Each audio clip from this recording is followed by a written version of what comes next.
그리스도인의 결혼 생활이라는 말씀의 제목을 가지고 함께 은혜를 나누고자 합니다.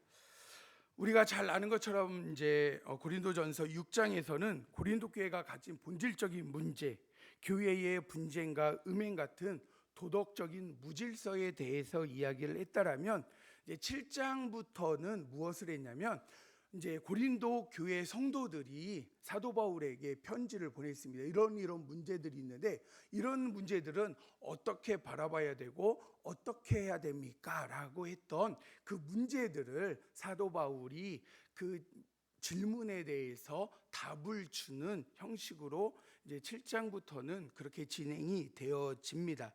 그렇기 때문에 오늘 7장의 처음의 문제는 뭐냐면 결혼과 관련된 문제에 대해서 설명을 했습니다. 지난주에도 우리가 이제 배웠지만 지난주에는 쾌락주의였잖아요. 그래서 뭐냐면 육만 정결하고 깨끗하게만 잘 관리하면 돼. 육체는 썩어져 없어질 거니까 함부로 써도 돼 라고 하면서 방임주의로 갔다라면, 오늘은 무엇이냐면 그 쾌락주의가 아니라 금욕주의적인 문제를 가지고 이야기를 하는 것입니다. 그래서 금욕주의적인 문제를 가지고 이야기하는데, 그 금욕주의가 무엇이냐면 결혼에서도 성관계를 갖지 않는 거예요. 그러니까 이게 얼마나 큰 문제로 다가왔는지에 대해서 이야기하고 있습니다. 이 금욕주의는 무엇이냐면 이 결혼을 할 때에도 이야기하는 거예요. 당신 나랑 결혼해도 성관계 없어. 그 못해. 나는 육체를 극하게 고통 속에 밀어넣고 절제하며 살아갈 거야. 그리고 결혼한 사람도 금욕주의에 빠지면서 무엇을 하냐면 같은 부부의 관계를 갖지 않지만 방도 같이 안 써요. 따로 삽니다. 그러다 보니까 무엇이냐면 나는 너무 금욕주의에 빠져 있다 보니까 이 성관계나 이런 건 다 더럽고 추악한 거기 때문에 하지 않을 거야 라고 해서 이혼까지 해버려요. 그러니까 교회 안에서 이런 극단적인 쾌락주의가 있고 극단적인 금욕주의가 있다 보니까 이혼이 수도 없이 일어나고 또 가족의 갈등이 너무나도 심각하게 이루어지는 그러한 상황 속에 있습니다. 그래서 그런 상황 속에서 사도 바울이 오늘 이제 본문의 말씀을 통해서 이야기를 하는 것입니다. 우리 한번 7장 1절을 다시 한번 읽어볼까요? 함께 읽겠습니다. 시작. 너희가 쓴 문제에 대하여 말하면, 네, 여기서 보면 사도 바울이 이야기하는 것처럼 느껴지죠. 남자가 여자를 가까이 아니함이 좋으나, 그러니까 이게 뭐냐면 헬라어의 좀 안타까운 부분인데 부호가 없습니다. 인용 부호가 없어서 무엇이냐면 누가 이야기했는지가 없어요. 그런데 이거를 잘 살펴보면 무엇이냐면 고린도 교회 사람들이 편지로 물어본 거예요. 우리가 아내를 가까이 하는 게 맞냐 아니냐라고 이야기를 합니다. 그래서 뭐냐면 이거는 사도 바울이 남자가 여자를 가까이 아니함이 좋다라고 이야기하는 게 아니라 그들이 그렇게 이야기했으나라는 거예요. 그래서 원어적으로 해석하면 남자가 여자를 만지지 않는 것이 좋다. 이게 좋습니까? 만지지 않는다라는 게 뭐냐면 관계하지 않는 것, 관계하지 않는 것이 좋으나라고 해서 우리가 한글적으로 보면은 오해의 소지가 있지만 이건 사도 바울이 이야기한 게 아니라 누가 이야기한 거라고요? 고린도 교회 성도들이 질문하며 물어본 것입니다. 그래서 여기에서의 다루는 문제가 뭐냐면 남자가 여자를 가까이 아니함이 좋다라는 구호를 내세우는 거예요. 그러니까 6장에서는 어떠한 것을 이제 구호를 내세웠죠? 쾌락주의가 내게는 모든 것이 허용된다라는 구호를 내세웠다라면, 이제는 금욕주의가 무엇을 내세웠냐면 남자가 여자를 만지지도 말라고, 선악과 같은 것처럼 보지도 말고 만지지도 말라고 하는 것처럼 그렇게 이야기를 하고 있다라는 거예요. 그래서 그러한 부분에 대해서 사도 바울이 이야기를 하는 것이 오늘의 본문이다라고 생각하면서 오늘의 말씀을 하나하나 읽어보면 좋을 것 같습니다. 2절에 있는 말씀을 우리 한번 같이 읽어볼까요? 본문에 있는 2절 말씀 함께 읽겠습니다. 시작. 음행을 피하기 위하여 남자마다 자기 아내를 두고 여자마다 자기 남편을 두라. 그러니까 음행을 피하기 위해서 결혼하라라는 거잖아요. 그러니까 이게 어떻게 보면은 슬픈 이야기로 우리가 다가옵니다. 아니, 음행을 피하기 위해서 결혼을 해야 돼? 그거 너무 슬프잖아요. 그런데 사도 바울이 그렇게 이야기한 것이 아니라 결혼의 목적 중에 여러 가지의 목적이 있는데 음행을 피하기 위한 목적도 들어있다라는 거예요. 꼭 음행을 피하기 위해 결혼하라는 게 아니라 결혼은 누가 맺어진 것입니까? 하나님께서. 그래서 창세기에 나오는 말씀이 있는데 우리 한번 같이 읽어볼까요? 창세기 2장에 있는 말씀을 한번 같이 읽겠습니다. 시작. 여호와 하나님이 이르시되 사람이 혼자 사는 것이 좋지 아니하니 내가 그를 위하여 돕는 배필을 지으리라 하시니라. 아멘. 제가 창세기를 설교를 한 것 혹시 기억이 나나요? 여기서 돕는 배필이 무엇이라고 했습니까? 돕는 배필이 함께 세워져 가는 거예요. 돕는 배필이 뭐냐면 이 사람이 나를 막 도와주는 그게 아니라 내 삶을 세워가는 사람이라는 거예요. 그래서 뭐냐면 이 사람이 나의 비서로 쓰는 것이 아니라 나와 동등되고 그리고 나의 몸처럼 가장 소중한 존재가 돕는 배필이에요. 그런데 우리는 그렇게 생각하지 않죠. 그래서 무엇이냐면 이 부분에서 우리가 기억할 것이 무엇이냐면 음행을 피하기 위해 결혼한 것이 아니라 결혼을 통해서 그 음행의 모든 것들도 어떻게 하냐면 우리가 잘 조심해야 되고 막는 역할을 해야 한다라는 겁니다. 독신의 생활을 선호하기는 하나 결혼은 하나님이 창조의 뜻에 합당했다라고 사도 바울이 오늘을 본문에서 이야기를 하고 있기는 합니다. 그러나 우리가 여기에서 중요한 것은 무엇이냐면 사도 바울이 독신을 추구하지는 않았어요. 그런데 독신에 대해서 이야기한 이유는 이 당시의 상황을 우리가 잘 이해를 해야 됩니다. 이 당시의 상황은 어떠했냐면 예수님께서 곧 어떻게 하실 거라고 알고 있습니까? 바로 재림하실 거라고 생각하고 있는 거예요. 이제 몇 년 안 남은 거예요. 그렇기 때문에 이혼한 사람이나 아니면 결혼하지 않은 사람이나 아니면 상처 입은 사람이거나 이러한 사람들이 결혼을 해야 돼요 할 때 무엇을 얘기하면 결혼하지 않아도 돼. 좀 있으면 주님 오시는데 뭘 굳이 결혼해. 그 결혼의 가정의 생활에 집중할 걸 가지고 신앙생활에 집중하고 하나님의 영광을 위해서 집중하며 살아라고 이야기를 하는 거예요. 사도 바울도 그래서 이 당시에도 무엇이면 예수님께서 얼마 안 돼서 오실 것이라는 것을 그렇게 믿고 삶을 살아가면서 전도 생활을 한 거예요. 사도 바울도. 그렇기 때문에 그러한 사상에서 이야기를 하는 것이지 결혼이 결코 나쁘거나 아니면 덕이 안 되기 때문에 혼자 사는 것이 더 좋아 대신 은사가 없어서 그래 라는 그러한 이야기는 결코 아니다라는 것을 우리는 기억해야 합니다. 그래서 뭐냐면 오늘 말씀에서 음행을 피하기 위해서만 결혼을 하라는 게 아니라 창세기 2장 18절에 말씀하신 것처럼 무엇이냐면 그 사랑 하나님의 은혜 그리고 하나님과의 만남, 교제를 알기 위해서는 부부의 그 생활을 결혼 생활이 꼭 필요하다라고 이야기하는 것입니다.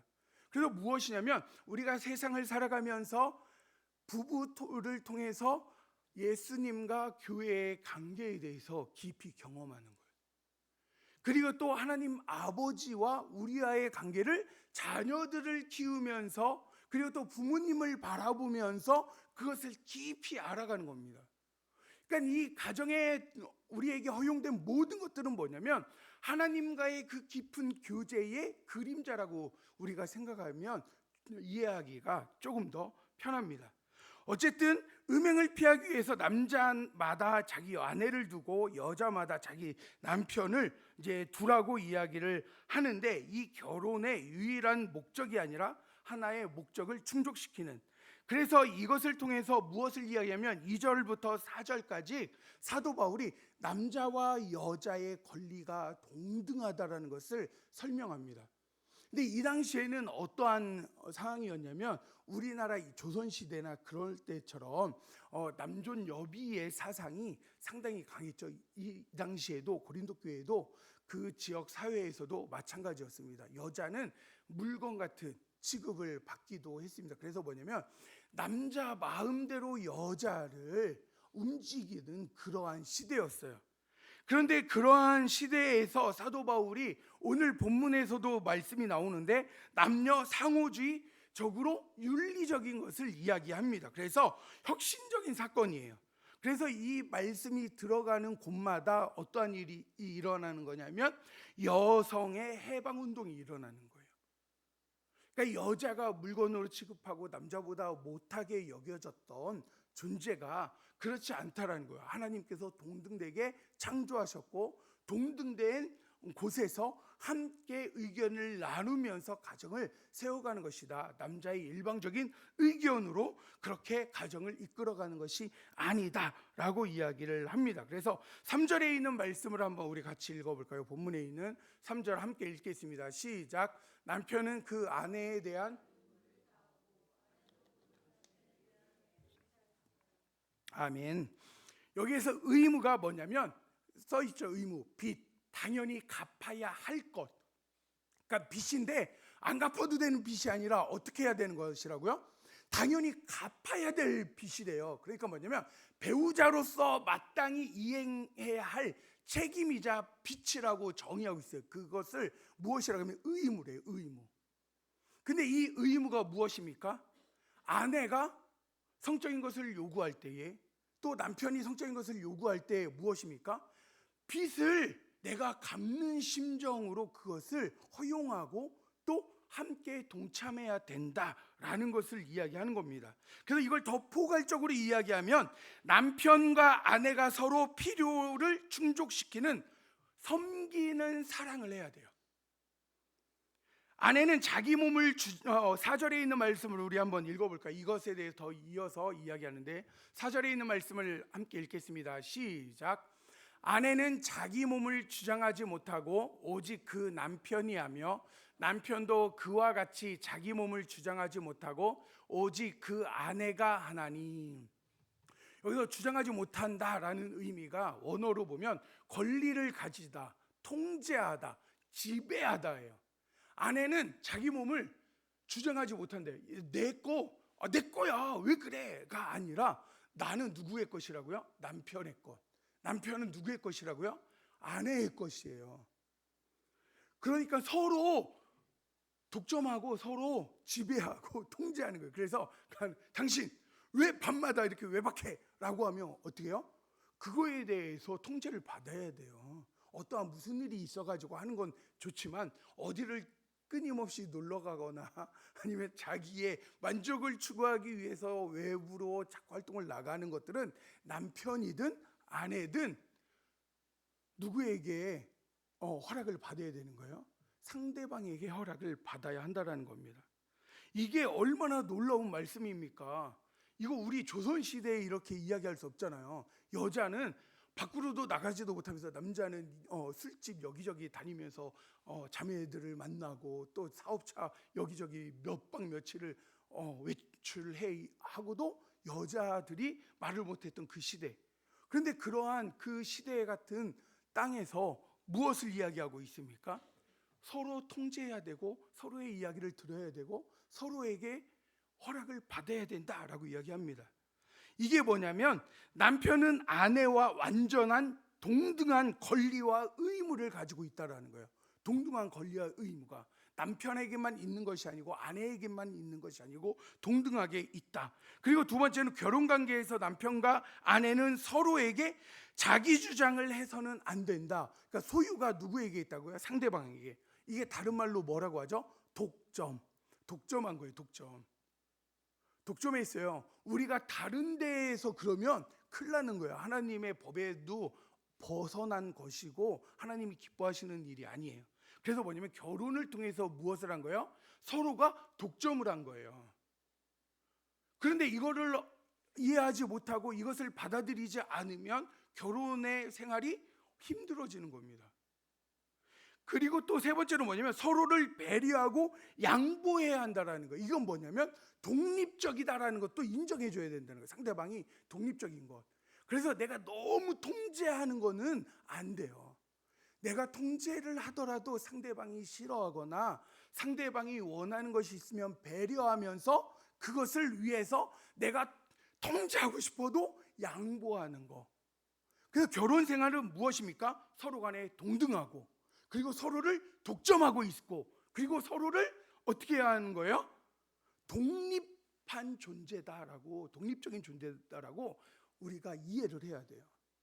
이게 없으면 결혼 생활에서 하나님이 기뻐하시는 아름다운 모습으로 살아갈 수가 없습니다. 그래서 그 독립적인 존재다라는 것을 어디에서 이야기하냐면 이제 7장 5절에서 이야기합니다. 7장 5절에 있는 말씀을 우리 한번 같이 읽어볼까요? 함께 읽겠습니다. 시작. 서로 분방하지 말라. 다만 기도할 틈을 얻기 위하여 합의상 얼마 동안은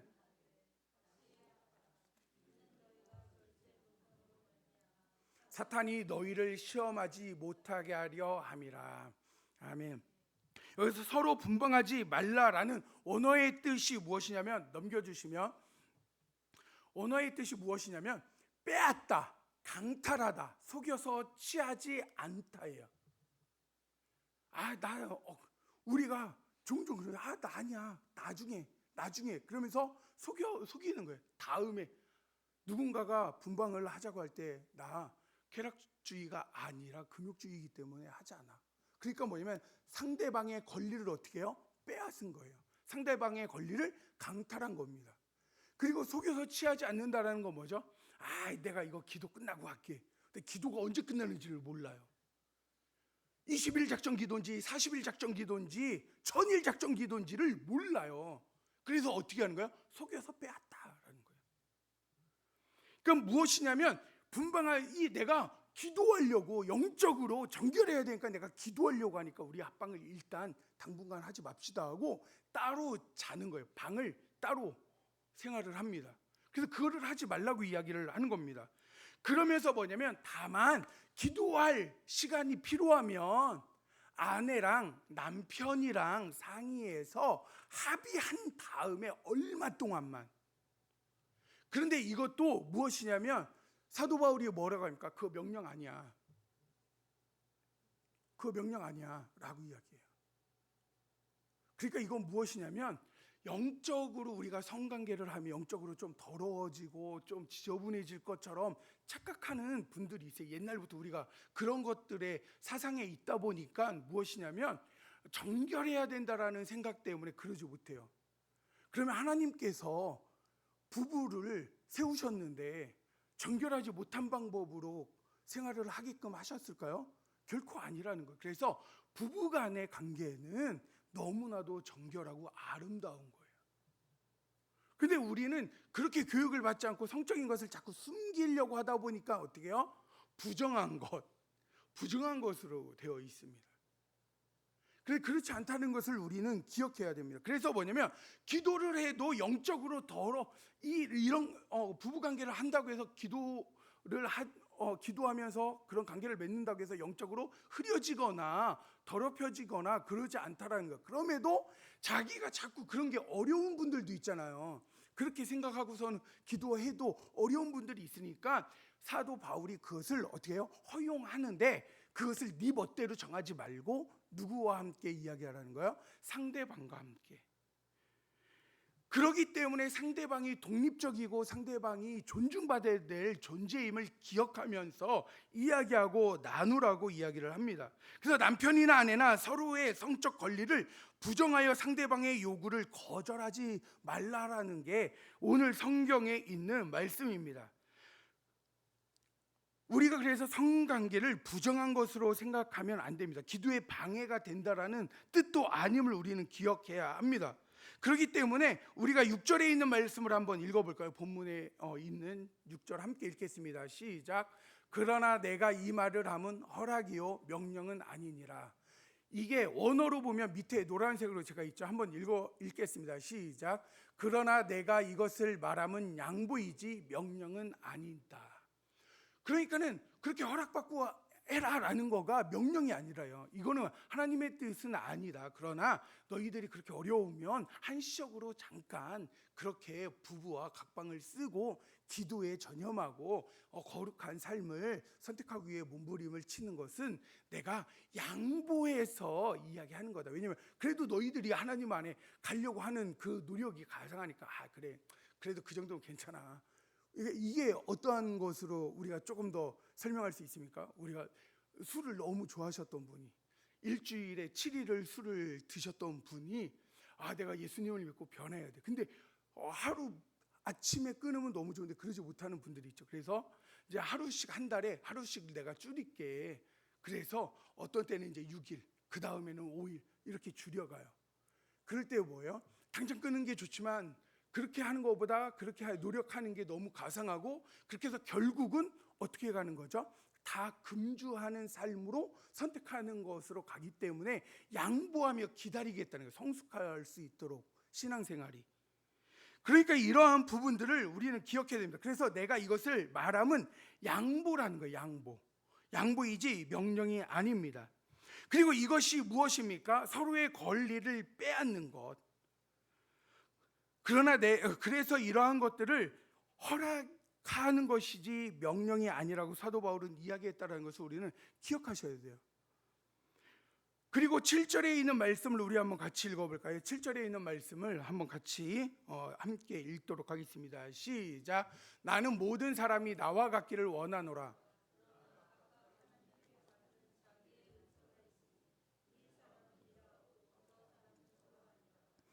아멘. 은사가 뭐냐면 선물, 그리고 영적인 능력이라고 이제 우리가 이해를 해야 합니다. 그런데 여기에서 이것을 이야기하는 게 무엇이냐면, 부부관계에서 서로 의무를 다하고 책임을 다하고, 또 그 안에서 동등되고 독점적이고 그리고 독립적인 인격체인 것을 인정하며 살아가는데, 그럼에도 사도 바울이 무엇을 이야기하고 있습니까? 여기에서 나는 모든 사람이 나와 같기를 원한다라고요.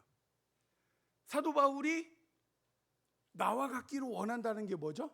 나는 혼자다라는 거. 혼자, 아내가 없고 혼자인 것처럼 여러분들도 혼자서 있기를 원한대요. 왜요?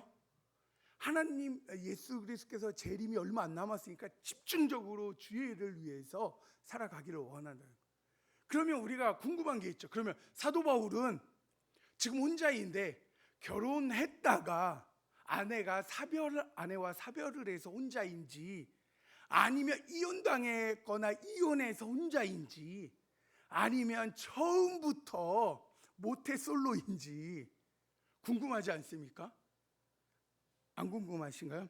바울이 미혼이었는가, 상처하였는가, 아니면 이혼하였는가, 이런 이제 호기심으로 이제 학자들이 공부를 이제 해서 학문을 이제 팠습니다. 그래서 독일의 요아김 예레미야스라는 사람이 있어요. 이 사람은 뭐냐면 상처했다. 그래서 아내가 죽었다는 거예요. 그래서 호라비가 되었다. 그래서 자유롭게 무엇을 한 거예요? 전도 여행을 막 떠난 거예요. 몇 년을 막 그냥 비우고 그랬잖아요. 그런데 요아킴 예레미야스의 스승인 사람은 영국 사람인데, FF 블루스라는 사람입니다. 근데 이 사람은 뭐냐면 아내가 유대교였다가 이제 그리스도교로 이제 바꾼 거잖아요. 예수님을 믿음으로 그리스도교로 바꾸면서 그것 때문에 아내가 이혼을 요구하고 이혼을 당했다. 이렇게 이제 주장을 하기도 합니다. 그리고 또 어떠한 사람은 이제 로마의 시민권을 가지고 있잖아요. 그런데 어릴 때부터 어디로 예루살렘으로 유학 가서 공부를 했기 때문에 장가갈 겨를이 없어서 혼자다. 이렇게 이제 학자들이 이야기를 하기도 합니다. 그런데 가장 이제 여러분들은 어떻게 생각하실지는 모르겠지만 가장 우세적이고 저도 이제 그렇게 믿는 것은 상처하지 않았을까로 이제 많은 학자들이 지지하고 있습니다. 왜 이제 그러한 이야기가 이제 나오냐면, 우리가 이제 사도행전 26장 10절에 있는 말씀에 보면 사내들인 공예원의 투표하는 것이 이제 나옵니다. 거기 행사에 사도 바울이 투표해요. 그러니까는 여기에 사내들인 공예원이 되려고 하면 필수적인 게 있습니다. 바로 무엇이냐면 결혼한 가장이어야 한다라는 거예요. 결혼하지 못하면 사내들인 공예원에 가입할 수가 없어요. 그렇기 때문에 무엇이냐면 결혼했을 것이다 라는 게 이제 가장 우세해요. 근데 결혼했는데 그렇다면 이혼했느냐 그렇지 않느냐라는 이제 문제는 있지만, 그리고 또 다른 하나는 뭐냐면 유학을 가가지고 공부를 해서 예루살렘에 가서 유학했기 때문에 모태솔로야라고 주장을 하기도 하지만 근거가 너무 미비합니다. 왜냐하면 이 당시에는 유대인들은 결혼하지 않는 경우들은 상당히 이례적이래요. 그러니까는 드물었다라는 거예요. 어떠한 그 사람의 특별한 문제가 아니면 웬만한 모든 사람들은 다 결혼했다라는 그런 풍습이 있는 곳이 바로 이 예루살렘에서 생활하는 유대인들의 관습이었습니다. 그러니까 무엇이냐면 사도 바울은 결혼은 했다는 거예요. 그런데 상처인지 이혼인지는 사실은 여기 기록이 안 돼서 몰라요. 그렇다면 우리가 기억할 것은 무엇일까요? 여기서 굳이 우리가 모르는 일을 이렇게 파헤치는 것이 아니라 하나님께서 사도 바울을 통해서 말씀하시는 것들, 그리고 또 우리에게 요구하시는 것이 무엇인지에 대한 것을 알고 그곳에 집중하는 게 맞죠. 그래서 이렇게 설이 한 3가지 정도로 크게 대략적으로 있는데, 그래도 대부분 학자들과 목회자들은 상처하지 않았나라는 쪽으로 그래도 지지를 하고 또 이야기를 하고 있다라고 이제 믿고 있으면 됩니다. 오늘에 있는 말씀은 이제 결혼학교에서도 많이 이야기를 하기도 하고 또 강대상에서 상당히 설교하기가 어려워서 목회자들이 이 말씀을 보고서도 쉽게 설교하기는 어렵습니다. 그냥 저도 이 강해라는 그 핑계를 빌미 삼아서 이렇게 이제 이 시간을 통해서 말씀을 드리는 것인데, 그렇기 때문에 무엇이냐면 서로 간에 부부는 서로 이야기를 잘 나누고 합의를 해야 한다는 거예요. 그리고 중요한 것은 무엇이냐면 의무를 다해야 된다는 거. 우리가 빚진 자로서 그 마음을 헤아리면서 책임을 다하는 것이 중요하다는 거예요. 그렇기 때문에 그리스도인들은 이혼을 하지 못하게 사실은 이야기하는 게 이런 부분들 때문에 그렇습니다. 내 욕심을 채우며 살아가면 어떻게 해요? 이혼할 수 있어요. 그래서 많은 사람들이 이야기합니다. 나 이 결혼 생활이 행복하지 않아서 나 살 수 없어. 그래서 이혼할 거야. 이렇게 이야기하시는 분들 정말 많죠. 그런데 결혼의 목적이 우리가 음행을 이 부분들을 보호하기 위해서, 빠지지 않게 하기 위해서도 있지만, 또 하나는 뭐예요? 행복하게 하기도 있지만 이 행복보다 더 높은 것을 바라보는 것이 있습니다. 무엇이냐면 그리스도인은 거룩해야 돼요. 거룩해야 돼요. 그리스도인들은 거룩을 향해 달려가는 사람들입니다. 그래서 뭐냐면 행복보다도 더 우선에 있어야 될 것은 거룩이에요. 그런데 우리는 자꾸 세상 사람들의 가치관에 따라서 내가 즐거워야 되고 내가 기뻐야 되고 내가 많은 것을 누리면서 풍요로워야만 그것이 행복한 결혼 생활이라고 착각을 해요.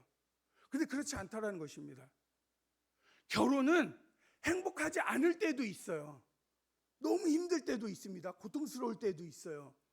남들에게 말 못할 아픔들도 있을 수 있습니다. 그런데 그 모든 어려움 속에서 주님만을 붙들고 함께 합력하여 선을 이루며 나갈 때에 하나님의 선한 은혜를 경험하면서 우리가 더 신앙으로 성장하며 거룩으로 나아가는 거예요. 그렇기 때문에 우리가 결혼 생활에서 혹시 나는 조금 불행해 이렇게 생각할 수 있는 마음들이 생길 때에 생각하셔야 됩니다. 하나님께서 원하시는 것은 이런 어려운 상황 속에서도 주님을 바라보고 주님의 마음으로 상대방을 배려하고 상대방을 위해 양보하고 그를 위해서 희생하면서 가정을 세워가는 것, 그리고 그 아픔의 어려움의 가정을 세워가는 것을 통해서 누구의 마음을 알아가는 거예요? 하나님 아버지의 마음을 알아가는 거예요. 그리스도가 어떻게 교회를 세웠는지, 하나님 아버지가 무엇을 내어주면서까지도 주님의 자녀로 삼기 위해 우리를 부르셨는지, 그 부른 자녀가 끊임없이 음란한 행위를 하고 음란한 삶을 살아가고 아버지의 사랑이 아니라 세상에 나아가 세상의 사랑을 갈망하며 갈구하며 몸부림을 치며 살아가는 그러한 페르나 같은 우리의 삶을 보시면서도 끝까지 인내하며 나아가는 그 사랑, 우리가 고난주간을 맞이하여서 그 사랑을 다시 한번 기억하기를 소망합니다. 그래서 그 사랑을 가지고 서로 간에 부부 간에 사랑을 하시고 또 양보하시고 섬기시고 또 그 사랑을 통하여서 가정을 아름답게 세워 가셔서 하나님이 기뻐하시는 그 작은 교회, 하나님의 아름다운 공동체를 만들어갈 수 있는 우리 귀한 성도님들이 되시기를 주님의 이름으로 축복합니다. 말씀을 가지고 우리 함께 침묵으로 기도하겠습니다. 가져온 기도의 제목을 가지고 또 십자가를 묵상하면서 기도로 나아가도록 하겠습니다.